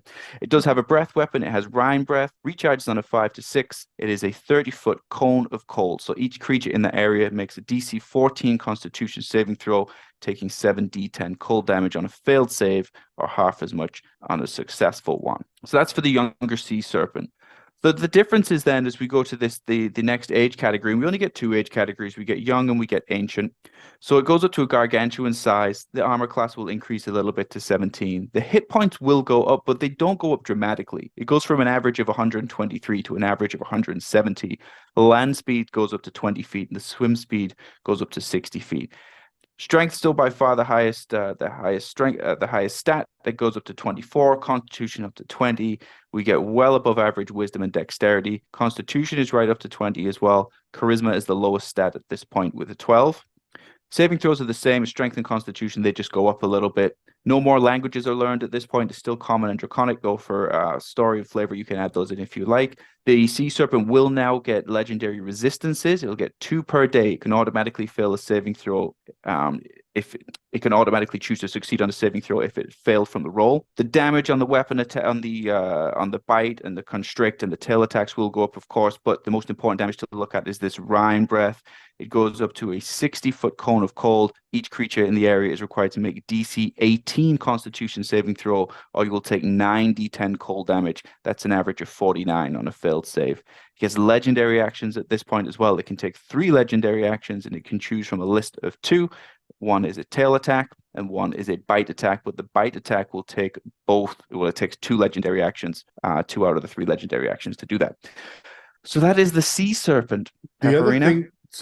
thing that I want to point out is the reach on this fucking thing is nuts, right? If you like the That's bite, a good thing to point out, yeah. the bite has 10 feet for the young and 15 for the ancient, and the tail has 15 for the young and 20 for the ancient, and the constrict has 20 foot reach for both.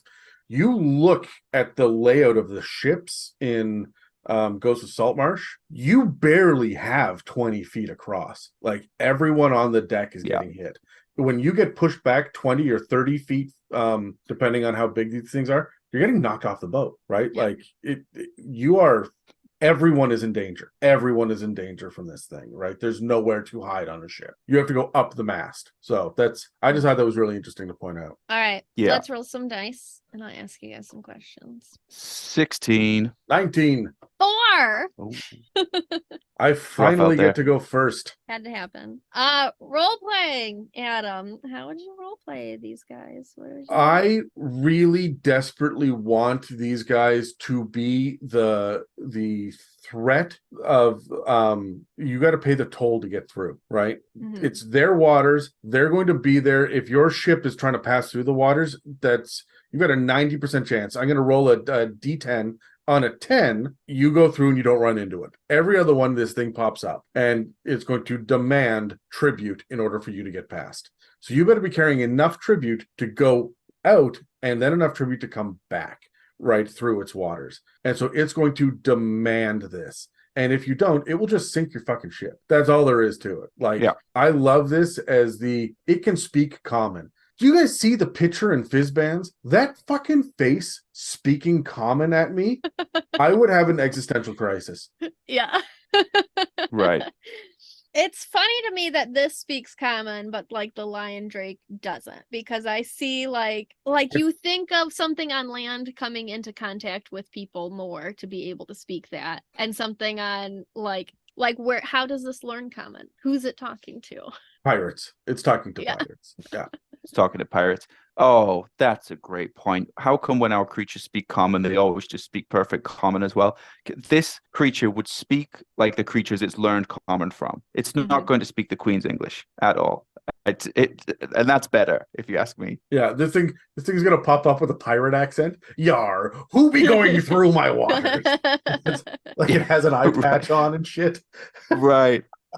But it's going to be that really like long, drawn out, deep vocals, because it's a massive sea serpent as well. Yeah. Yeah. And then it'd be like, did it say booty? Did it say demands booty? That's what I heard. Yeah, Okay, is that how you'd role play it, like a pirate? I love the Oh, fact sorry. that this thing, Yeah. Okay, we run to me. I love the fact that this thing, again, look at that art. That face calling you a rapscallion is one of the best fucking things that I can think of. That's just fucking hilarious in all the right ways. Yeah. Role playing, yeah. So I'm definitely going to have it speak like a pirate, or at least the creatures that it's learned common from. I think this thing is probably going to be straight to business. It is very intelligent, but it knows what it wants. It's not here to talk to you. It's not. I might even play it as actually quite pleasant to speak to. Like, this is completely transactional. It doesn't need to try. It doesn't need to try and intimidate you or draw out the encounter or anyway. This is purely business for it. It tells you exactly what it needs, and it'll tell you exactly what's going to happen. If it doesn't happen, it can demonstrate it by just throwing one person off of the ship. But I think I would make this creature even scarier by just having no emotion to it, but still being able to communicate its desires very clearly. And then giving a little bit of time pressure as well, because it doesn't want to hang around. It wants what it wants right now. And you have 1 minute to decide if you're going to hand it over. And then just take that little hourglass and turn it around for the players. You have 1 minute to figure out what you're going to do. Go. Okay, I got to ask, because I love what you're saying. Would you consider these to be less like a threatening thug going, hey, you owe me the money to get through my alley, and more like the protection, like the way that like the mobs would offer protection? The guy would just show up for his payment every Thursday, and if you don't have your payment, then we're gonna have issues. And it's super threatening when he pops in, but he's relaxed. He just walks in and goes, do you have my envelope? Yeah. Right. And then they take it and they turn around and walk out. Right. So I really like that for this, that like this is business. Mm-hmm. Yeah. And still maybe, yeah, exactly. Business stuff still pleasant. Maybe like Stewie or Family Guy. So, well, what happens if we don't pay? I don't know, man. I'm not a mind reader. I don't know what's going to happen. We'll figure it out when that happens. Hopefully we don't have to cross that bridge. Yeah. We'll see. But yeah, I like that. I like that way of being totally pleasant. And even if there's different pirates, if there's a dragon turtle in the area, if there's different things in which the your party maybe has to pay tribute to or get inconvenienced. And I like the idea of, you're probably going to say, look, we just paid the last guy, and him just perfectly pleasant. Oh, sorry, that wasn't one of ours, but ours is also due. So yeah. Very transactional. All right. So I like the idea of, I think it was said that like you have to get permission to go by its lair, right? Like you have to. So whoever is on land, whatever city or, town is over there, kingdom, is going to know that. And you have to get permission before you go through with your fleet of ships. So they send the party. We need you to go down to this sea serpent's lair and ask it permission for us to go through this area. I think that would be like a really good like pre-quest to having to go then on this ship and out into the sea. We know this sea serpent is here. We know we need permission because last time we didn't get permission and it did not go well. So here are some potions of water breathing. Please go do that for us. And like, you don't know what to expect. You just know this thing could kill you, but you just got to go ask permission, just I love that. Super simple. Because the MacGuffin is permission. It's not items. It's not anything. The MacGuffin is permission. And you're forced most likely into a roleplay encounter right? That's certainly what we're trying to drive at here. But the Mhm. temptation to do what you're not supposed to do is going to be everywhere, because there is a horde, there will be magic items, there will be vessels, there'll be all kinds of stuff, and it's do not touch. We are here for permission. Mhm. And that's also good for murder hobos. Yeah, because that rogue's gonna touch something. The other thing I want to point out before we move on from role playing is that this is a dragon type, like it's a proper dragon, not a monstrosity, right? Hmm. But I don't see Correct, this yeah. one having minions. I just don't see there being water kobolds or Sahuagin or anyone that worship this thing.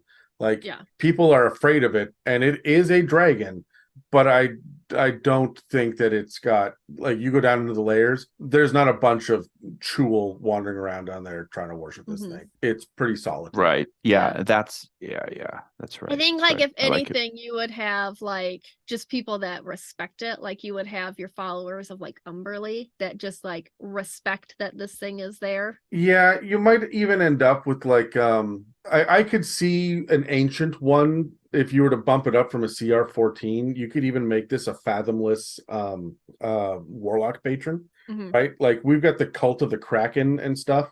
These guys aren't that powerful, so it would be a small group. Mhm. But I think there would be at least superstitions about them, but Yeah. not a full-blown religion based on them, right? Yeah. Yeah.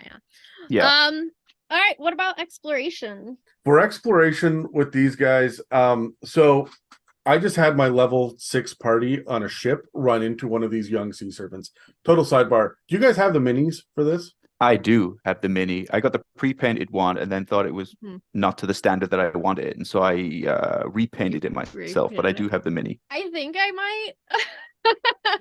I I've I lost absolutely track. have the mini for this, and there was that special pack in Fizzbands, like when the Fizzbands minis came out from WizKids. Yeah. Mhm. And it was like, a bonus pack. It's one of these 4 huge creatures. And I bought 2 packs, and I got young sea serpent both times. And I went, all right, well, fuck, okay. Yeah, I bought that, and it was Ugh. like a mimic horde. It was just Oh, it was a I pile of need treasure. that. I spent like $35 or some bullshit, and it was just It's a pile so of gold. annoying when that happens. And I was like, I literally already made one of these. Yeah. Yeah, that is Thanks. so. I bought it accidentally. I thought I just I was in the comic book store we have in our town, and there was a bunch of like the double packs where the 2 are just stuck together. Yeah. You know what I mean? Where you can buy 2. And I was just not paying attention. And I went, oh yeah, I'm going to grab one of those. Went away, came back, and then just I picked up the wrong box because it's about the same size as a double pack. Hmm. And then just went and bought, and then opened it up, and it was not what I expected at all. And it was one of these sea serpents. So I was like, okay, I'll take it. Yeah. But yeah, it was a complete accident actually that I got it. Yeah. So the moment that I run into 2 of these, like 2 of the same mini, I'm like, well, I guess I'm fucking using this in my campaign somewhere. Where can I inject this? So I had my level 6 party on a ship, on a vessel, and they were actually I've got Tiamat in my world, like the avatar of Tiamat is there, and it's slowly powering up. And the deal is, you drop the sail, you drop the flags, everybody goes below deck, and you stay there for the 3 days that it takes to get through Tiamat's waters. If you make any noise, if she can smell the spell casting that like if she becomes aware of you, you're fucked. So everybody's stealth. And so they were rolling stealth checks consistently for days. And then they finally got to the other end of it, and there was a sea serpent there that popped up and just like very loudly said, what are you doing in our waters? You're not supposed to be here. And they were still in Tiamat's waters. So they were freaking out, like, hey, we got to keep this quiet. And this sea serpent was going to let them go, but one of the characters ended up in a fight with another creature, and there had been blood in the water. And so this is my exploration thing. I want to add the blood in the water up to 10 miles or whatever, like a shark does, and that will attract one of these things. They know you're there. They will investigate blood in the water all the time because they're big enough to not just get the prey, but whatever caused it to bleed in the first place. If there's a shark that takes a chunk out of an NPC, it will not just eat the NPC, it will eat the fucking shark. Right? So Right. I really like these guys for being that level of hunter. And I put that awareness of blood in the water, the awareness of like the movement of ships across the surface of the water. These guys should be masters of the domain like that. Yeah, absolutely. I love that idea of needing to be completely stealthy, especially over a longer period of time. Did you say 3 days they had to Yeah, be like that? yeah. No sound? No sound. They just had to let the current take them through the waters, and they knew the current would. It had been mapped out, but that meant that they all had to go below decks and have like whispered conversations with NPCs and with each other. They're not allowed to use magic to heal up, and they just finished a combat, right? So there was a lot of stuff that they couldn't do. I had them eating out of rations instead of cooking because I didn't want to make smells and stuff. Like it was really paranoid for a few days, and it was a lot of fun. Oh, that's good. So if you're taking away like access to fire and that kind of thing because they can't cook, right? So maybe they're getting cold, and I was very good. I don't think my answer is going to be as advanced as that for exploration. I was going to lean on the fact that it would likely be that there would not be anything in the water anywhere close to this. All of the fish would suddenly disappear, even all of the more intelligent creatures. Like maybe this is known to be a kind of a dark area for where you might occasionally see mermaids or sirens or something. Like there's just nothing in this area. And that would be the clue that something scarier than almost everything else in the ocean is close by. So it's a simple idea, but I think it's often overlooked by DMs where they will just be creatures everywhere. And then all of a sudden a massive dragon turtle or sea serpent or something will come out. And I always think there's no way that there would be that much activity anywhere close to this thing. So it's a simple one, but it's something worth noting. This would probably be the only creature anywhere in the area. If you were to have a hex grid for your map, for like your coastal region, would you sit down and like, because these waters have been mapped out, right? Would you sit down and draw on the grid for your players and give this to them?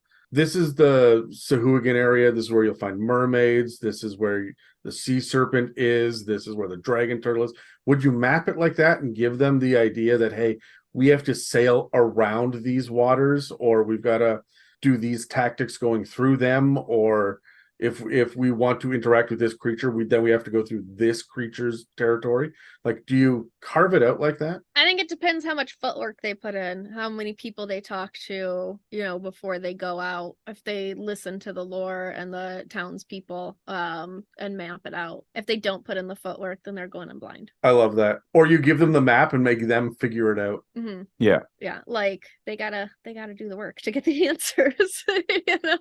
Well, and that right there is its own fucking aquatic campaign right there, is map these waters. We need a cartographer to tell us where the shore goes. Can you please map out this hex grid for us? Yeah. Yeah. I think for my idea, I like the Fizban's quote here, which I always say are some of my favorite parts of this book.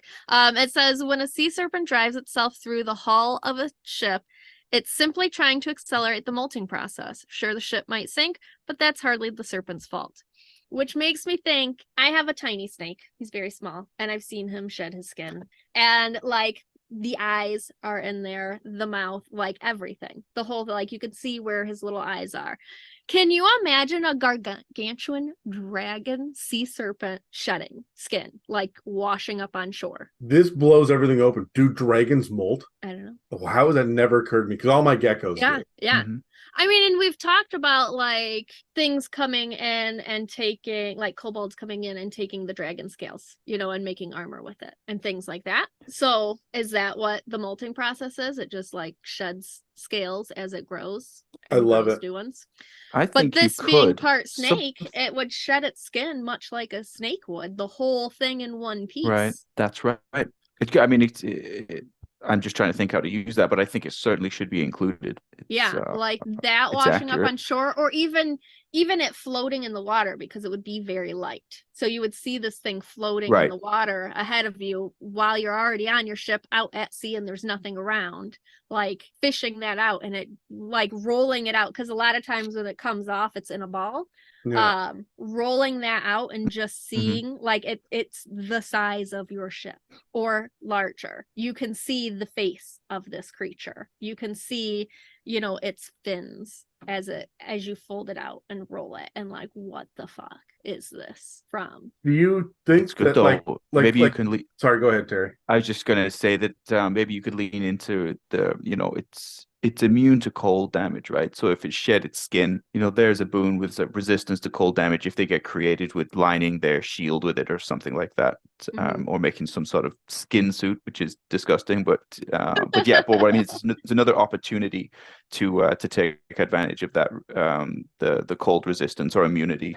I also kind of want to point out the obvious thing that we missed is that you're going to see this red fin, like a shark's fin, coming at you on the surface, right? Yeah, because the rest of its body does very much blend in with the water, but it does have that like bright red. Yeah, and then that red fin that travels all the way down its body is going to very much be this massive fan that you'll be able to see from a million miles away. Yeah. All right, combat. What do we got for that? So I wanted to address the idea that this thing has a walking speed, as Terry pointed out about it going on land, which it absolutely could. But I like to think that it wants to bust open the hull of a ship and get into the ship. And that's that's how you're using the speed. Is it going through like a cargo bay and getting closer every round to the people huddling in the far corner of it? Or it gets up on the deck and the whole ship becomes difficult terrain as it tilts, right? And so this thing, it gets up on and again starts literally worming its way across the deck of this thing. When I did it, because this thing was a CR8 and I always give max hit points to my monsters, I knew my players couldn't fight it. Even though they had a couple of like deck mounted ballistas, I knew they couldn't fight this thing. Not if it was directly attacking them. So what I had to do was just attack the ship. It is trying to sink the ship. And because we have some rules about ship hulls in Ghost of Saltmarsh, ships have DR, the damage reduction. So you have to do a certain amount of damage, and only like, I think when I ran it, the Sea Serpent had to do more than 12 points of damage every time that it rammed the hull. It's weird to me that there's no ramming attack on this. So I just used the bite. And if it could do 12 or more, then it would start splintering away at the hull. And that was my big combat thing was, this thing doesn't need to kill the people. It just needs to sink the ship. The water will do the rest for it. And that's the scary thing is you are dealing, especially when you get knocked off, because you're going to be knocked off, you're dealing with the fact that you are in the water. And that's scary. Yeah, you know what? You got me thinking here. I like this. I like the idea of breaching the hull, getting up on the deck with this multi-attack as well. Okay, so breath weapon if you can right away, but if not, you get one bite attack and one constrict or tail attack. So I'm going up. So bite attack against, it's very intelligent. So we're going for casters or certainly intelligent looking people right away. I'm getting a constrict attack on that mast of the ship immediately, and it's a siege monster, so that's double damage. So your mast is coming down, so you're not going anywhere. Okay, and I'm dictating what happens with this ship right now. If not, a good old constrict attack around a player character of your choice back into the water. Use that swim speed. They'll be drowning if they set a spell off. So this is a pretty powerful creature in which I don't think you're ever going to get to fight it on your own terms. Yeah. I don't think you are. You're just vulnerable from the start. A good mix of bite and constrict and the tail attacks as well with the legendary actions. You're going to, in one round, you're gonna breach the hull or snap the mast. You're gonna push one player over the edge. Maybe you're gonna constrict another player instead of the mast and take that with you. But by round two, somebody's over the edge, somebody's prone, somebody's close to drowning. Like it's initiative is going to be critical for you on this. Otherwise, it can go wrong very quickly, and you will end up separated. And again, death saves while you are in the water should be automatic fails. Right. Oh, I hope somebody's up in the crow's nest when I bring that mast down. Right. Yes. And if you're really thinking, you make it a Kenku. Sure.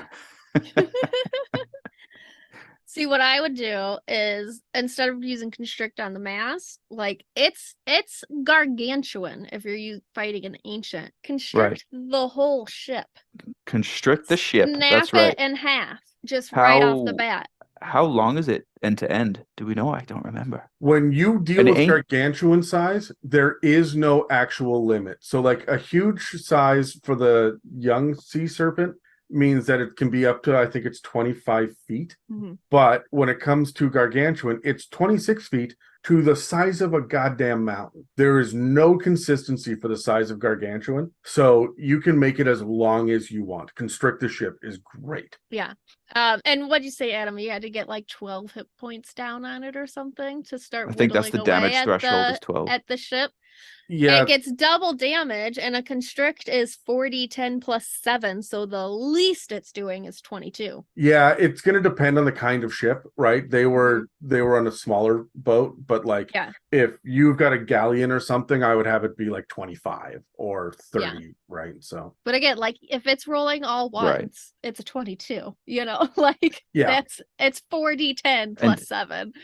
And it gets double that because what it's we a forget huge monster. What we forget as well, because we become superheroes so quickly, is that 22 points of damage is actually a massive amount of damage. A commoner has 4 hit points, right? It's a massive amount of damage that you're just doing to wooden planks, but you're doing it around the circumference of the hull of the ship. So its entirety is getting 22 points of damage. So it's going to be split all the way around it. So yeah, you might not get the center points, but it's taking on water from everywhere, and it's the structure of the ship is seriously compromised immediately. I mean, it can also do a bite attack, which we've said would be equivalent to a ram. So it's constricting it, squeezing the middle of it, and then hitting either the back or the front of it to knock it off of that as well. Like it's got its weak point. It's like when you cut glass and then you hit a part of it and it snaps in half. Yeah, I love it.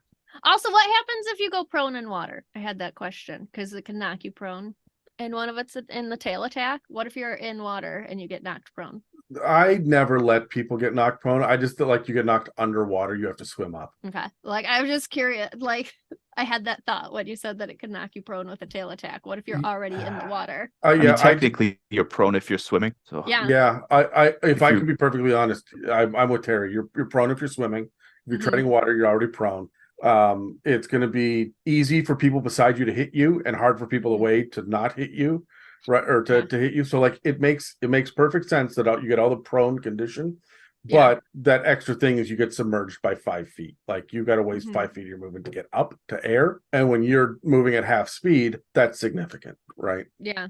I mean, it does say it pushes you 20 feet away and you're knocked prone.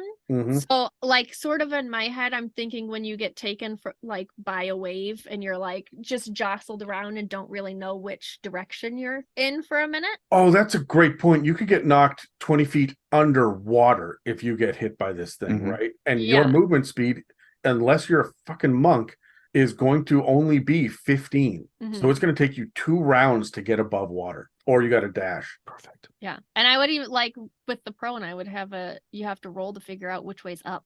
I love it. I love it. So that I would have that be a survival check. Yeah. Cool. All right. Do we have any other thoughts on any of these monsters before we be very careful? We've got some player killers here, right? The Dragonnel lifting up and dropping, the Liondrake with the paralyzing, and the sea serpent in water. These are player killers. Gotta be careful. Trust the CR, and maybe even throw a CR8 young sea serpent at a level 9 party on a ship, right? Like that's still an even fight. Yeah, I think like just glancing at all of them seem very unassuming, but like when you really get into how they act, I think like they all have very specific actions that they will take and personality with how they will go about doing things that make them very dangerous. I also think because they have one signature move, and each one of them affects civilizations in different ways, right? But because they have one signature move, people know what they're getting into. Like the average person that has heard of these things kind of knows their shtick, right? The way that we know what a shtick is with a spider or an eagle or a shark, right? Like we've heard of it. I have never seen a shark outside of an aquarium. I've never been in the water, witnessed one hunt, but I know the shtick, right? Like, and so because of this is the famous thing that they do.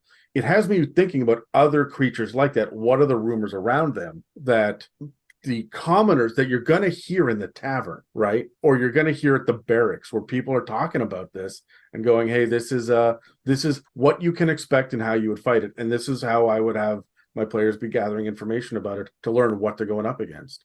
Yeah, I love that. Yeah. And getting misinformation as well. If the rolls are bad. Absolutely. If you carry a Absolutely. certain trinket, the sea serpent won't bother you. You know? Yeah. Here, I'll sell you one for 20 gold. They love goblin flesh. Exactly. Just Everybody's open up got- a trench coat with all these trinkets. It's 3 goblins standing on each other's shoulders. I love the idea that you would need like a specific kind of silver amulet to protect you. And he goes, yeah, I did like this is the only way to do it.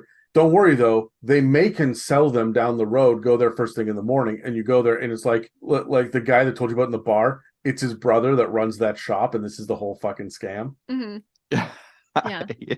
You get scammed Yeah, I into love thinking it. you're Oh, safe. Yeah, Yeah, or just slight misunderstandings of things. Like people say carry silver. They hate silver. They hate silver. And then you find out it's just that silver is not their preference. It's gold, and it's Mhm. highly insulting to show up with silver. It's not Yeah. that it repels them.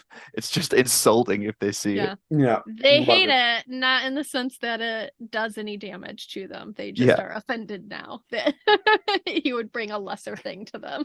That you brought silver. Yeah. All right, well, before we finish off this episode, let's have a short info break. If you've been inspired by the conversation in this episode, please feel free to reach out and share your creativity and ideas with us and the rest of the community. You can reach us on Facebook and Instagram, or on our subreddit r/itsAmimic. Also, if you're feeling particularly generous, please follow and subscribe, and leave us positive reviews, likes, and comments. Engagements like that help us pop up on search engines and keep this show running.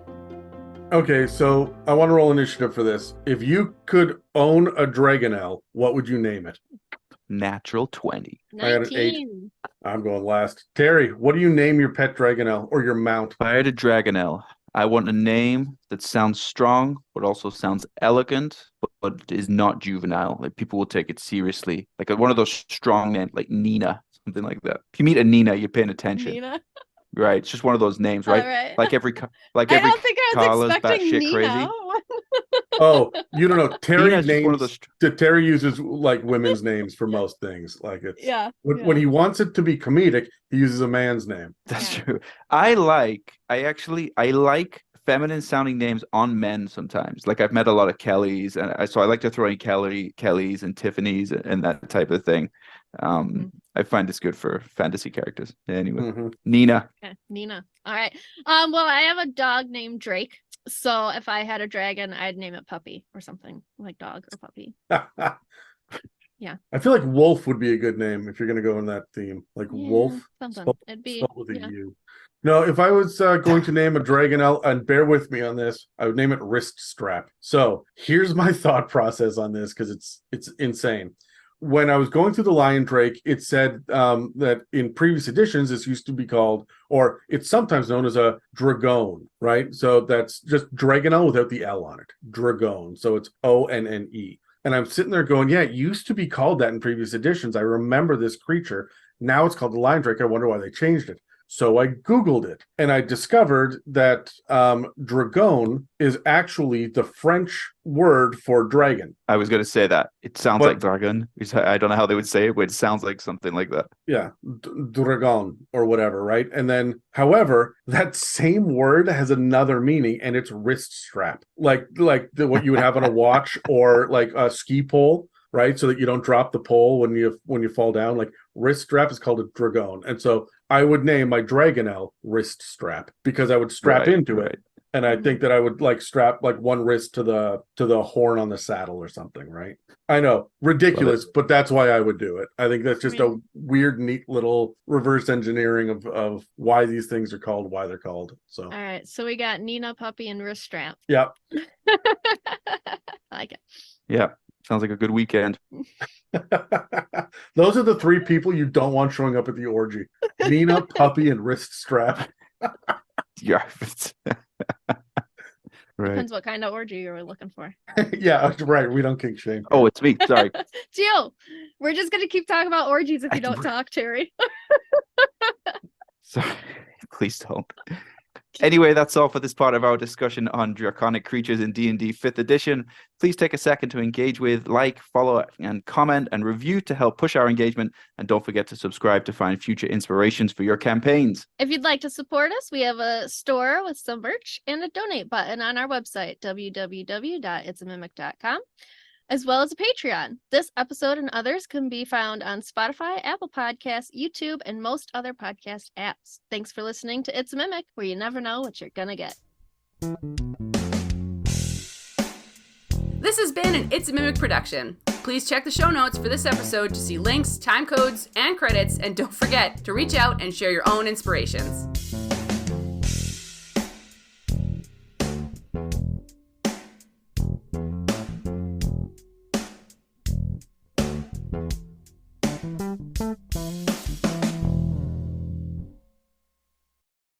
Welcome back to an It's a Mimic. I said that wrong. So I was talking earlier in their episode about a longer drawn out combat encounter. I would have a longer drawn out role play encounter in that it's one long full day of puzzle. It's trying to figure out what this Your Liondrake mic came wants. unplugged, Derry. Your headset died or something. Middle of that, your audio just died. What the fuck? Well, there it is. Are you back? Say something. Did it come back? No, now everything's going wrong. You were making so many good points. Ugh, you, all of this knowledge will be lost forever. Hang on. your audio's back. If you want to just keep talking, Terry. We're back. My little red light went out on this thing. Okay, just tell me if it goes away. Sure. Oh, my camera turned off as well. Yeah. Okay. Anyway, so a longer drawn out role play encounter because it would be difficult to read them for anything. And I'm a fucking video now. Machines. Fuck. Fucking hit the internet. Now I can't.